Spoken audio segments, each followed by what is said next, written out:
में मॉन्डी को wall panel ठीक करते हुए दिखाया जाता है, लेकिन तभी अचानक वॉल उसके हाथ को अंदर की ओर खींच लेती है। कील और इवा आकर उसकी मदद करते हैं और उसके हाथ को खींचकर बाहर निकालते हैं, मगर उसका हाथ कट चुका होता है। और चौंकाने वाली बात तो ये होती है कि उसको कोई दर्द ही नहीं हो रहा था और ना ही उसके हाथ से खून बह रहा था। अब हम स्मिथ को देखते हैं, जिसके रूम का दरवाजा अपने आप खुल जाता है और उसको बाहर से एक अजीब सी आवाज सुनाई देती है, जिसको वो फॉलो करता है। वो देखता है कि वहाँ पर एक हाथ रेंग रहा होता है, जिसको देखकर स्मिथ अपने क्रू को वहाँ पर बुला लेता है। वो उस हाथ को पकड़ लेते हैं। असल में ये हाथ मॉन्डी का होता है, जो कि कट चुका था। वो हाथ कुछ लिखने की कोशिश करता है, तभी मॉन्डी अपने हाथ को एक पेन देता है और उसका हाथ वेल्कोव की डेड बॉडी को काटकर उसको खोलने के बारे में लिखता है। जिसके बाद वो सभी वोल्कोव की डेड बॉडी के पास जाते हैं और उसकी बॉडी को काटने लगते हैं। उन्हें उसकी बॉडी में से गायरो यानी उनका नेविगेशन डिवाइस मिल जाता है, जिसको देखकर सब चौंक जाते हैं और फिर गायरो को अपने स्टेशन में लगाकर वो सभी पृथ्वी को ढूंढने लगते हैं। उनको पृथ्वी मिल भी जाती है, जिसको देखकर वो सभी बहुत खुश होते हैं और इसी के साथ वो लोग अर्थ के साथ संपर्क करने की कोशिश करते हैं। और तभी उनके सैटेलाइट में पृथ्वी की न्यूज आने लगती है, जिसमें ये बताया जा रहा होता है कि शेफर्ड पार्टिकल एक्सेलरेटर फेल हो गया है और क्लोवरफील्ड स्टेशन अटलांटिक में जाकर क्रैश हो गया। ये न्यूज देखने के बाद उन लोगों को अब कुछ समझ नहीं आ रहा था।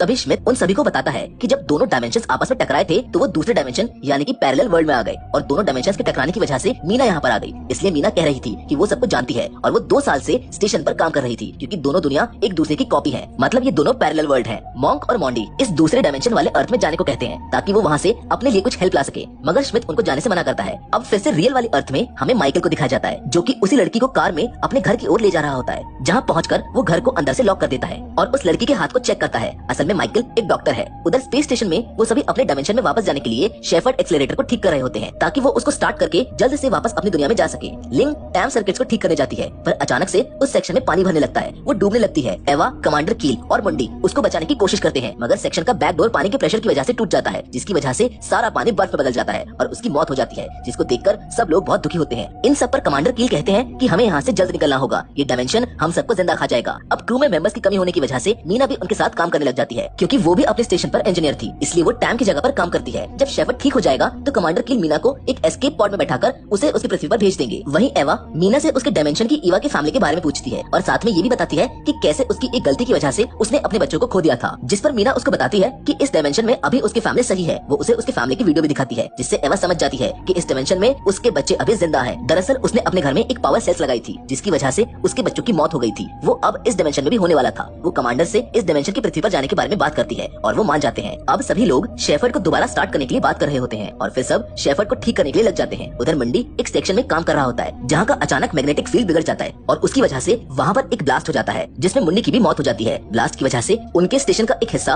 पूरा डैमेज हो चुका था। अब उनको उस हिस्से को स्टेशन से अलग करना होगा, नहीं तो स्पेस स्टेशन टुकड़ों में बिखर जाएगा, जिसके लिए कमांडर कील, एवा और मॉन्क उस सेक्शन में जाते हैं, पर वहाँ का दरवाजा जाम हो जाने की वजह से वो नहीं खुलता है। अब किसी को अंदर रहकर ही उसको स्टेशन से अलग करना होगा। कमांडर कील अपने आप को उसी सेक्शन में बंद कर लेते हैं और उन दोनों को वहाँ से वापस जाने के लिए कहते हैं। कमांडर उस हिस्से को अलग करने के लिए अपने आप का सेक्रीफाइस कर देते हैं। अब एवा मीना के डायमेंशन की पृथ्वी पर जाने के लिए तैयारी कर रही होती है और वो दोनों एस्केप पॉड में जाकर बैठ जाते हैं, मगर तभी मीना एवा को गन से मारकर बेहोश कर देती है, क्योंकि वो उनके शेफर्ड पार्टिकल एक्सेलरेटर को अपने लोगों की मदद करने के लिए इस्तेमाल करना चाहती है, क्योंकि अगर वो यहाँ से चले गए तो उसकी दुनिया से एनर्जी क्राइसिस कभी खत्म नहीं होगा, क्योंकि उनका क्लोवरफील्ड स्टेशन क्रैश हो चुका था। इसीलिए अब वो एक एक करके सबको मारने लगती है। अब एवा को भी होश आ चुका था और जब वो स्मिथ को दूसरी बार शूट करने वाली होती है तो एवा वहाँ आ जाती है। इसी बीच स्मिथ मीना से गन छीनने की कोशिश करता है, पर गन छीनने की हड़बड़ाहट में उसको एक और गोली लग जाती है, जिसके बाद एवा और मीना में काफी फाइट होती है, मगर एवा वहाँ के एक मिरर पर शूट करती है, जिसकी वजह से वो टूट जाता है और उसी के साथ मीना भी स्पेस में खींची चली जाती है। अब स्पेस स्टेशन पर बस स्मिथ और एवा ही बचे होते हैं। एवा स्मिथ के शरीर से बुलेट्स निकालती है और इस डायमेंशन वाली एवा के लिए एक वॉइस मैसेज रिकॉर्ड करती है, जिसमें वो कहती है कि अगर तुमने पावर सेल अपने घर में लगाया हुआ है तो उसको जल्दी से निकाल दो, वो गलत है और बहुत खतरनाक है। और वो ये भी बताती है कि शेफर्ड पार्टिकल एक्सेलरेटर को कैसे स्टेबल करना है, जिसकी पूरी डिटेल वॉइस मैसेज में रिकॉर्ड करके वो इस डायमेंशन वाली एवा को भेज देती है। अब एवा